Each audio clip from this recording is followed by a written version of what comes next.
മടക്ക് അല്ലെങ്കിൽ കാജ റെഡി ആയിട്ടുണ്ട്. പണ്ടൊക്കെ നമ്മൾ ചായക്കടയിൽ നിന്ന് വാങ്ങി കഴിച്ചതിൻ്റെ രുചി പലരുടെയും നാവിൻ തുമ്പിലുണ്ടാവും. അതുകൊണ്ട് നിങ്ങളെല്ലാവരും ഇത് ട്രൈ ചെയ്ത് നോക്കണം. എല്ലാവർക്കും നമസ്കാരം. നമ്മൾ ഇന്നിവിടെ ട്രൈ ചെയ്യാൻ പോകുന്നത് ഒരു ചായക്കട പലഹാരമാണ്. ഞങ്ങളുടെ ഈ ഭാഗങ്ങളിലൊക്കെ ഇതിന് മടക്ക് എന്നാണ് പറയുക. ചില സ്ഥലങ്ങളിൽ ഇതിന് കാജ എന്നും പറയാറുണ്ട്. അപ്പോൾ കാജ അല്ലെങ്കിൽ മടക്ക് എങ്ങനെയാണ് ഉണ്ടാക്കണത് നമുക്ക് നോക്കാം. മടക്കുണ്ടാക്കാനായിട്ട് നമ്മളിവിടെ 500 ഗ്രാം മൈദയാണ് എടുത്തിരിക്കുന്നത്. ഇതിലേക്ക് നമുക്ക് 1/2 ടീസ്പൂൺ ഉപ്പ് ചേർത്ത് കൊടുക്കാം. 50 ഗ്രാം ഡാൽഡ ചേർത്ത് കൊടുക്കാം. ഏകദേശം വലിയ 2 ടേബിൾ സ്പൂൺ. ഒരു കോഴിമുട്ട മുഴുവനായിട്ട് ചേർത്ത് കൊടുക്കാം. 2 ടേബിൾ സ്പൂൺ വെളിച്ചെണ്ണ ചേർത്ത് കൊടുക്കാം. ഇനി നമ്മൾ മാവ് മിക്സ് ചെയ്യാൻ ഉപയോഗിക്കുന്ന വെള്ളത്തിലേക്ക് 1 ml ഫുഡ് കളർ ചേർത്ത് കൊടുക്കുന്നുണ്ട്. ഞാനിവിടെ ലെമൺ യെല്ലാണ് ഉപയോഗിക്കുന്നത്. നിങ്ങൾക്ക് കളർ ചേർക്കാൻ താല്പര്യമില്ലെങ്കിൽ ഒരു നുള്ളു മഞ്ഞൾപ്പൊടി ചേർത്താലും മതി.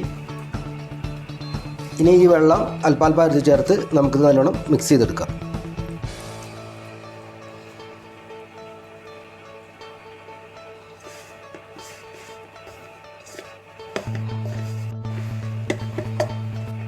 മാവ് ഒരു ബോളായിട്ട് വന്നിട്ടുണ്ട്. നമ്മൾ 180 ml വെള്ളമാണ് ഇപ്പോൾ ഇതുവരെ ഒഴിച്ചിരിക്കുന്നത്. ഏകദേശം 1 ഗ്ലാസിൻ്റെ അടുത്ത്.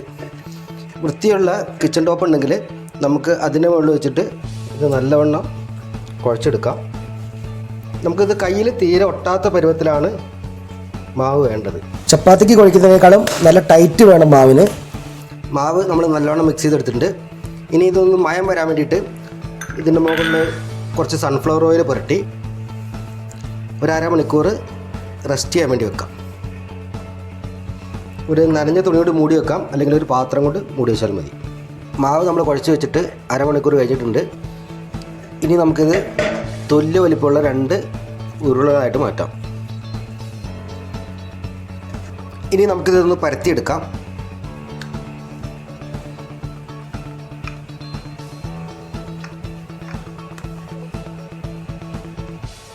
ഒരു ദീർഘചതുരാകൃതിയിലാണ് നമ്മളിത് പരത്തിയെടുക്കേണ്ടത്.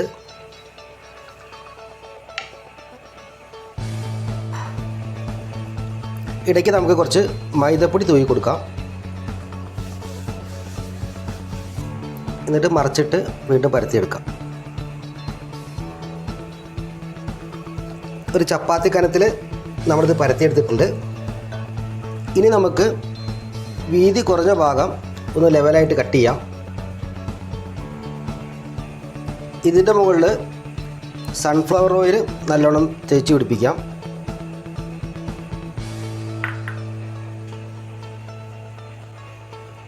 എല്ലായിടത്തും നല്ലവണ്ണം ആവുന്ന രീതിയിൽ വേണം തേക്കാൻ. ഇനി ഇതിന് മുകളിൽ അല്പം മൈദപ്പൊടി വിതറി കൊടുക്കാം.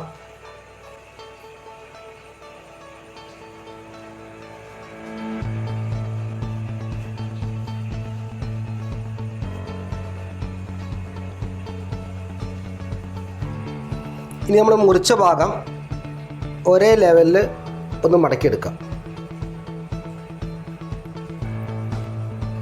ഇത് 2 ഇഞ്ച് വീതിയിലാണ് ഞാൻ മടക്കിയിരിക്കുന്നത്. ഇതിന് മുകളിൽ വീണ്ടും ഓയിൽ തേച്ച് കൊടുക്കാം. ഇനി ഇത് വീണ്ടും മടക്കിയെടുക്കാം.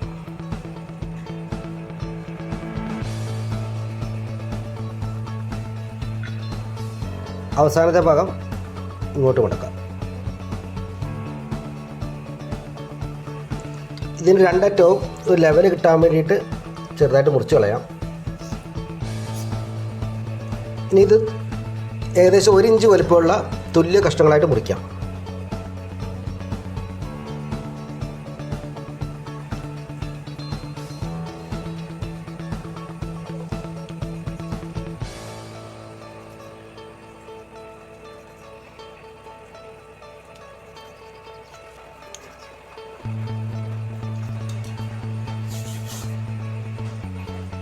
ഇനി നമുക്കിത് ഓരോന്നായി എടുത്ത് പരത്തിയെടുക്കാം. ആദ്യം നടുക്ക് ഇങ്ങനെ അമർത്തി കൊടുക്കുക. എന്നിട്ട് നീളത്തിൽ പരത്തുക.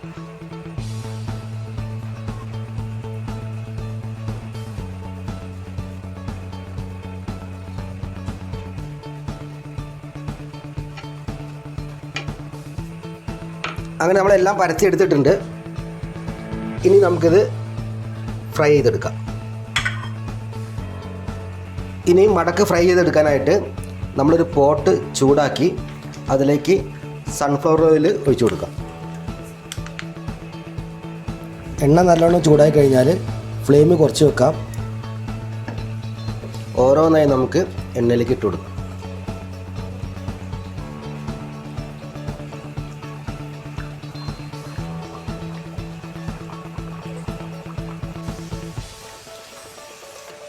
ഇടയ്ക്ക് നമുക്കിതൊന്ന് മറച്ചിട്ട് കൊടുക്കാം.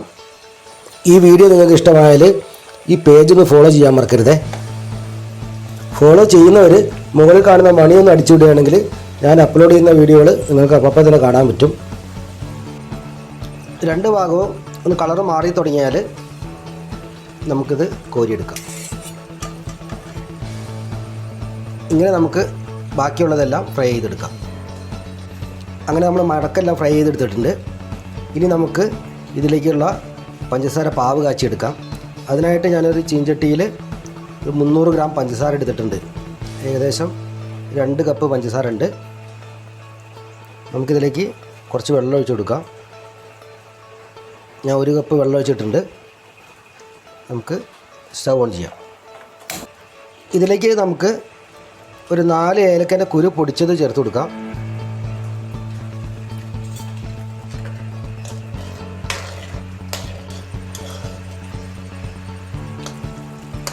ഇത് കൂടുതൽ കുറുകണമെന്നില്ല. പഞ്ചസാരയെല്ലാം അരിഞ്ഞ് ഈ പതയൊന്ന് അടങ്ങി കഴിഞ്ഞാൽ കയ്യിലൊട്ടുന്ന പരുവം ആവുന്നതിന് മുന്നേ തന്നെ നമുക്ക് തീ ഓഫ് ചെയ്യാം. ഇനി നമുക്ക് ചൂടാറുന്നതിന് മുന്നേ തന്നെ മടക്ക ഓരോന്നായി ഇതിൽ മുക്കിയെടുക്കാം. ജസ്റ്റ് ഒന്ന് മുക്കിയാൽ മതി.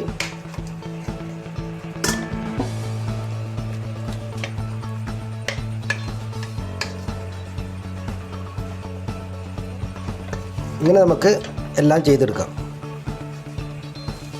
ഇനി നമുക്ക് ഇതിൻ്റെ മുകളിലേക്ക് കുറച്ച് മൈദ തൂക്കി കൊടുക്കാം.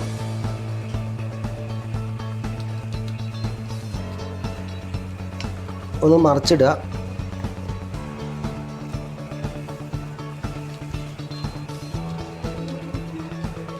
ഇനി കൂടുതലുള്ള മൈദ കൊട്ടിക്കളഞ്ഞ് നമുക്കൊരു പാത്രത്തിലേക്ക് മാറ്റാം.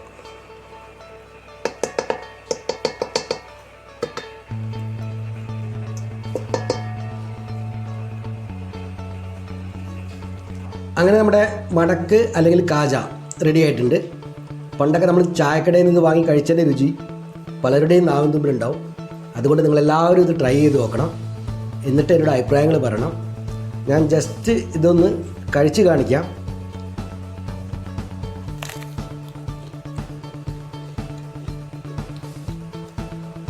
നല്ല ക്രിസ്പിയാണ്, നല്ല ടേസ്റ്റും ഉണ്ട്. അതുകൊണ്ട് നിങ്ങളെല്ലാവരും ട്രൈ ചെയ്യണം. മറ്റൊരു വീഡിയോയുമായിട്ട് ഞാൻ വീണ്ടും വരാം. ബൈ.